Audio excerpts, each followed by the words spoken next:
Hi guys, welcome back to my channel. My name is Aisha. Oh my god, the sun is setting nicely.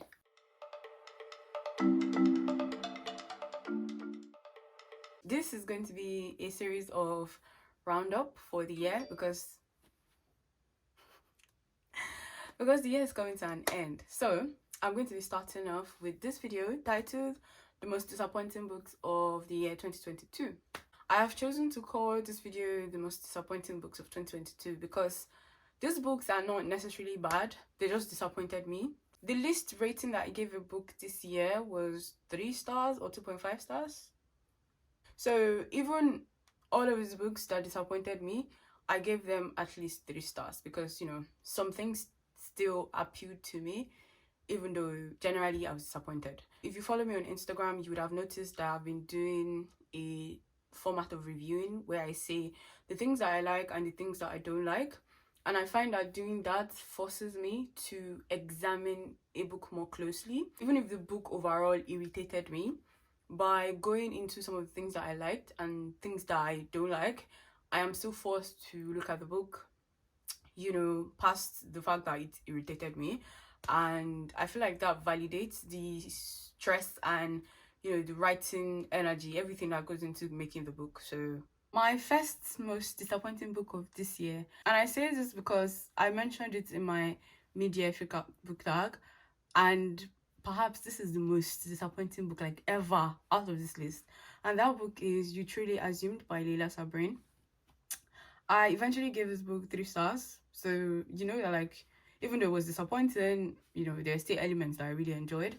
And this book is basically about 2 Muslim girls, Black Muslim girls in America, navigating life after a terrorist attack that was, you know, committed by someone that bears an Arabic name. So the person is assumed to be Muslim, even though, you know, the news mentioned that this person wasn't Muslim. They, you know, have to navigate the aftermath of that. So all of the Islamophobia, and in their case, the added anti-blackness, racism that comes with a situation like that. And I really like the premise of this book, especially because you don't see a lot of dark-skinned Black, you know, Muslim girls in contemporary Muslim fiction.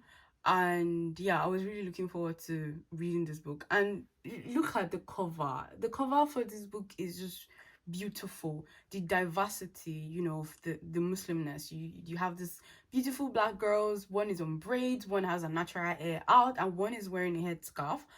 But I just found that this book, you know, it did very little in putting the Muslimness of the character at the forefront, and I didn't like that. I wrote a full review for it, which I will link in the description box, where I shared some of the things that I really liked more, and also voiced my concern on, you know, the way I thought the Muslim representation was handled. So yeah, that's my most disappointing book for the year, and it's the first on my list. Next book on my list is A Match Made in Heaven. British Muslim Women Write About Love and Desire, edited by Claire Chambers, Nafisa Ali, and Richard Phillips. So I read this book in February, and if you know me, you know I like anthologies. Yeah, like they're my thing. I enjoy anthologies, and especially when it's anthologies about or written by Muslim women, and even more so that it is written by like British women, British Muslim women. I want to get my hands on that. And even more so that it is written about like love and desire. You know, I am a firm believer in women talking about desire because it is a huge part of being human, and especially Muslim women speaking about things like this because we are either fetishized or ostracized. Yeah, so yeah, I was really looking forward to reading this book, but many of the stories didn't hit their full mark. It was as if, you know, they were just writing and then they realized that it was an anthology, so they couldn't write long and they just stopped writing many of the stories. Some of the stories I fear catered a lot to stereotypes, and I didn't like that. But I also appreciate the fact that, you know, this collection is formed out of a writing workshop that was done for British Muslim women, and many of these writers, this was their debut work. So I understand that fact, and that was why I gave it 3 stars, I believe. Yeah, I gave it 3 stars. The next book on my list is Who's Loving You, also an anthology edited by Sarita Domingo, I read this book in February and I was disappointed because it was sort of like a celebration of love with women of color being like the main characters. So I was expecting all this myriad of like ways of looking at love, but everything I just got was like sophied kind of love. And me personally, I am tired of people making like suffering in love a thing for women of color. I'm not that vibe. I want softness and love that is so soft and sweet and very relaxing, not stressful love. I'm not down for that. So this anthology was a bit of a disappointment. Not a bit. I was disappointed. It wasn't a bit. I was really disappointed. Some of the stories were really good. I enjoyed some of the stories, but generally, it was just suffered kind of love. And me, I'm not down for that kind of. I do not come to this world to suffer. The next book on my list is Wahala by Nikki May. I read this book in January, and the book centers three mixed race friends. One of them is called Ronke, Simi, and Boo. They are British Nigerian women living in London. So that premise was kind of like interesting because I like reading books about like female friendships. They eat the spots. They really eat the spots. I was interested in reading this book because it's about British Nigerian mixed race women, and we don't get a lot of that in Nigerian literary space. So I was really looking forward to reading this, but everything I just got was just like, the book had a lot of like fat phobia sprinkled around that I didn't gel with. The friends, they were just petulant women in their 30s, just embarrassing themselves. The book was just there. I enjoyed the drama, like, and it felt like a badly produced Nollywood movie, like badly written, badly produced Nollywood movie that you just watch out of spite, but you actually enjoyed the drama. That was how I felt reading it. But I was generally disappointed because I wanted more substance. I wanted more from the book. And the book had a lot of hype. Like, it was well marketed. This book was well marketed. So, yeah, that was disappointing. The next book on my list is Celestial Bodies by Joa Halhati. This book was disappointing in a very sad way. Like, you don't like when something disappoints you, but you're so sad by it. This is how I felt, reading this book. I was looking forward to reading this book because, it won the Man Booker Prize and the International Man Booker Prize in 2019, the first by an Arab woman to do so. I was very excited to read it. And it's a small book as well. Like, I like books that pack a punch in a very small, amount of pages. It's about three sisters as well. Again, multiple characters. We get to see their relationships. We get to learn about like other people's culture, and it was my first book that I read. I was set in Oman and I was looking forward to that. But it just felt like the book said it focuses on three women, but it didn't really focus on three women. It was just all these different characters transitioning into like different phases of their life, along with Oman also transitioning as a country. I enjoyed the writing. Joa Halhati is a brilliant writer, but generally the story was just disappointing. I have a review up for this book and a second book that I read in the year. I have a review up and I will link it in this video. The next book on my list is Beach Read by Emily Emery. This book disappointed me so much. Like, it was just, I was irritatedly disappointed. Yeah, that's it. This book is overhyped. Like, this book is just hyped. It's everywhere. And me, I like romance. So I was looking forward to reading this because, again, of the hype. And I just read it and it was just meh. I was so irritated by the characters. There was nothing. The main character, the one that was narrating the book, what's her name again? I've forgotten. January. Her name is January. January is annoying. She's an annoying character. There's nothing lovable about her, in my honest opinion. Even the tension, like I said in my review, even the tension, it did not work. It did not. Yeah, this book irritated me. So yeah, we're just going to move on because I'm already getting angry. The next book on my list is The Color of God, A Story of Family and Fate by Aisha S. Chaudhry. I gave this book 3 stars, and this book was more like a it just disappointed me, but I didn't really expect that much, but I'm disappointed. So one of my friends recommended this book to me, and most of the times Aisha and I, we agree on like books. Most of the books that she loves, I end up loving most of the times. And I know that she really loves this book, so I decided to try it out, even though memoirs are not my thing. The reason why I enjoyed the book initially was because it was promoting like a gray kind of thinking. So there's no point in thinking black or white. It's promoting like a gray thinking. And how the author does this is that they examine like the fundamentalist approach that, you know, her parents imbibed while she was growing up, and she examines that as like a byproduct of the racism that they faced in Canada.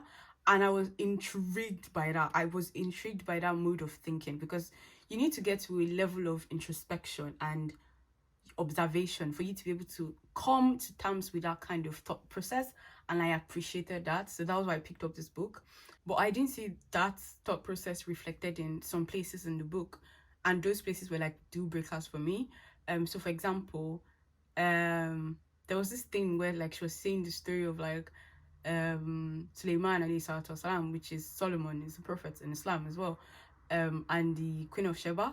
That's like, it's a very popular story in the Quran, and like the way that she interpreted the story, it just gave me weird ass vibes. So this is more coming from like I'm disappointed from a religious perspective kind of way. I don't judge like our experiences, because you know it's a memoir, but because of the kind of thought process that sold me on the book, I judge that mode of thinking, if that makes sense. Yes, I am judging that mode of thinking, because you know you sold me like this idea, and I was inclined to believe that, yeah, this is your thought process on things. But yeah, I guess like, you know, people are not just black and white. So the next book on my list is Someday Maybe by Oniyi Onwabineli. I read this book in October for Black History Month in the UK, and this book, I knew that this book was going to be sad. Like the main theme of the book is grief, so I did not have a problem, you know, reading about grief, because I've read quite a number of sad books this year and I've enjoyed many of them. So the whole premise of this book is that, you know, a woman finds her husband dead on New Year's Eve. Like she just finds him dead, and it turns out that he died by suicide. It's just her having to come to terms with that loss, and you know, the grief of it, and then, you know, combining it with the fact that, you know, she loves her husband, and having all of this doubt and all of these things. But yeah, so I was expecting to really like the book. Like I was like, oh yeah, I'm gonna love this book. And then I just went into it and it was just off. There was just something off by it. And I gaslighted myself into thinking, oh yeah, maybe you don't know how to, you know, undo the grief or whatever. Like the theme of the book is very heavy. But then I realized that no, I've read very, very, very sad heavy books this year that I really love. Like this book just did not do it for me, and that was very disappointing, because I had a lot of high expectations. But it is the author's debut, so I'm going to read the next book. Inshallah, definitely going to read their next book, because I liked the writing. I just did not like, there's just something that was off, and it was too long. There might have been a couple of attempts at pseudo deep kind of writing, which I generally do not appreciate in any type of book. The next book on my list is The Secret Talker by Gelin Yan. So in my end of the year book tag, I was really looking forward to reading this book, because like the blurb was very exciting. He has this mystery kind of theme, but it was just meh. Like I'm so happy this book was short, because I cannot imagine this book being long. It would just be pointless. The only thing I enjoyed about this book was the fact that I got to see, you know, parts of China. I've not read a lot of books set in China, but aside from that, I don't think the author knew what they were doing with this book, or maybe the translator did not just do it right, because the audiobook that I listened to said that this book is translated, but I don't know. I'm not seeing it on Goodreads. But yeah, this book was disappointing. It did not give me the psychological mystery angle that I said I was going to do from the blog. So it was just there. Like even the ending was so abrupt. Like I was just like, whoa. The last book on my list is Dele Weds Destiny by Tomi Obaro. So this book disappointed me in a very irritating way as well. Like I was just irritated, and I guess I should bring down my expectations, because this is also a debut novel. I gave it 3 stars, by the way, and that's because yeah, there were some things I liked about the book. So this book again is about 3 friends. This is much better than Wahala, by the way, so let's just keep that in mind. So three friends, Fumi, Enito, and Zainab, they met in university and they are reuniting after 30 years at the wedding of one of their children. And I love that. I love the whole premise. Like, yes, it's a wedding and these friends are reuniting. We know that, you know, the wedding is not going to be the center stage, but it's going to contribute to like the story. And I was looking forward to that. And the book did deliver that in the third part of the book, because the book is divided into three parts. First part of the book was just the author, the writing was just all over the place. I'm sorry, but it did not look like there was a clear vision for what the first half of the book was supposed to do. We just get introduced to all of these like different characters, different very interesting characters, actually, like characters whose stories you want them to be fully fleshed out. Like, I wanted more from this book. That is the only reason it disappointed me. I wanted more from it. And then the second half of the book, we go like into the past of the girls, like the women. So how they met in university. I especially like Fumi. She's very sexually adventurous. It was very nice to read for like a Nigerian character. Some of the like sexual scenes were unnecessary, but I appreciated the fact that Fumi was very sexually well crafted. That was really good. I liked the diversity because Zainab is a Muslim woman from the north. We even get to like witness love stories. It was really good. That the middle half of the book was good, but the way that the story ties together, it was just meh. We did not get to see much about like Destiny. Destiny had so much potential for her to be fully fleshed out.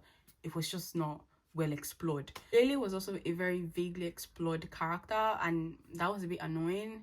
The book left me hanging, but I did not enjoy the book enough to want to know what has happened to all these characters. It would have been nice if they were well fleshed out. Like, because I know that, you know, this book had a lot of potential, I'm going to be reading the other book that this author decides to publish, because this is their debut and I can forgive that. If you've watched this video up until this point, comment the celebration emoji, because it's the new year incoming and we want to celebrate. Inshallah, we make the new year. Let me know some of the books that you found disappointing this year and why you found them disappointing. And it is fine if you don't even have a reason for why you find them disappointing. It's just trust your reader's instinct. Just trust them. Thank you so much for watching this video. Don't forget to like, share, and subscribe. And I will see you in my next video.